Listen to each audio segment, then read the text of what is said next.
Bonjour et bienvenue sur autoplus.fr. Aujourd'hui, je vous invite à découvrir ce tout nouveau Q3. Il s'agit de la deuxième génération du SUV Audi et vraiment, là, tout change.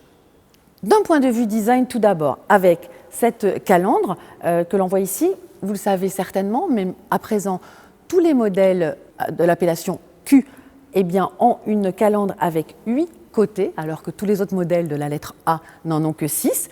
Et puis, on retrouve ici donc, ces barres verticales. La différence avec aussi le précédent modèle, c'est que les optiques ne rejoignent plus la calandre, ils sont séparés. Ils ont une forme très spécifique, très effilée ici, plus élargie dans cette partie.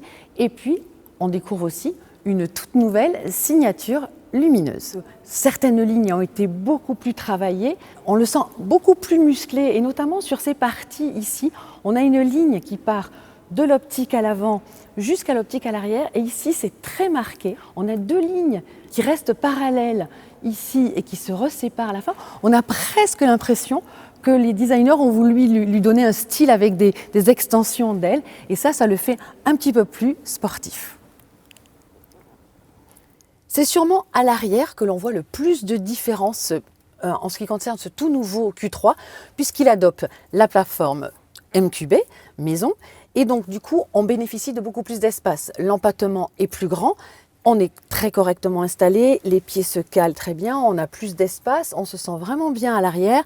Les dossiers peuvent se régler à 3 niveaux, où on peut être confortablement installé pour un long voyage et puis aussi ça pourra favoriser pour le chargement du coffre et puis surtout, chose qu'il n'avait pas précédemment, il bénéficie maintenant d'une banquette coulissante et ça sera très pratique et puis ça lui permettra aussi d'aller défier certains de ses rivaux comme le BMW X1. Parmi les reproches que l'on pouvait faire au précédent Q3, c'est son volume de coffre, un petit peu petit pour la catégorie.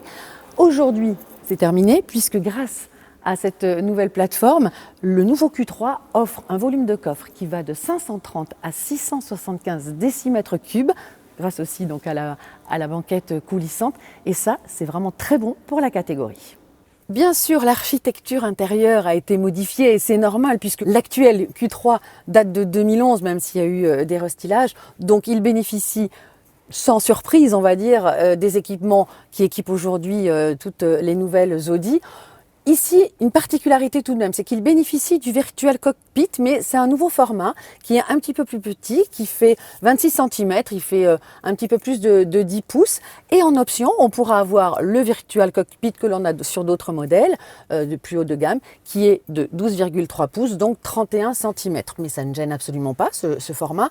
Là, on retrouve le même système qu'il y a sur la 8, mais aussi sur la nouvelle A6, avec cet écran qui est vraiment très beau, très large, qui est tactile. Et puis, à la différence justement du haut de gamme A8, on n'a pas l'écran ici qui permet justement de gérer la ventilation. On a des boutons plus traditionnels.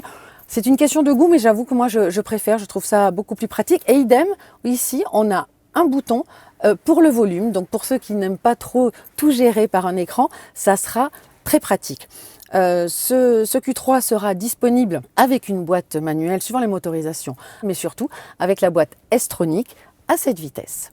Et dernier petit détail, quelque chose que j'ai remarqué, c'est cette poignée de porte qui fonctionne un petit peu à l'envers de ce qu'on a l'habitude d'avoir et en fait qui s'avère extrêmement pratique, un peu déroutant au début, mais très pratique. Voilà pour ce premier contact avec l'Audi Q3. Je vais quand même vous parler des motorisations puisque sous le capot, on pourra bénéficier de 3 blocs essence de 150, 190 et 230 chevaux. Côté diesel, il y aura un 150 et un 190 chevaux et puis plus tard arriveront certainement des versions électrifiées, sûrement hybrides rechargeables. Ce modèle arrivera dans les concessions à la fin de l'année, certainement à l'automne. Les tarifs, bien sûr, n'ont pas encore été dévoilés, mais on peut imaginer qu'ils débuteront aux alentours de 32 000 €. À très bientôt sur autoplus.fr.